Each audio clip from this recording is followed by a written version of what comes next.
இருந்து வராங்க.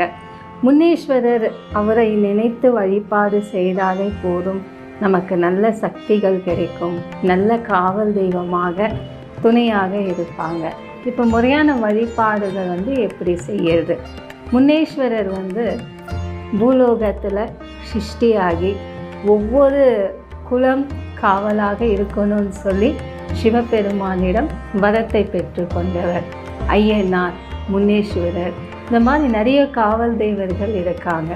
அவங்க குலதெய்வமாக மாறப்படுறாங்க.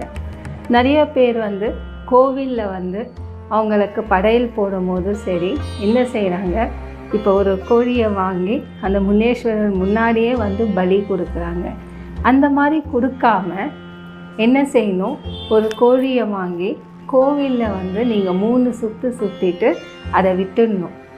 அதுக்கப்புறம் நீங்கள் வீட்டிலேயே செஞ்சு கொண்டு போய்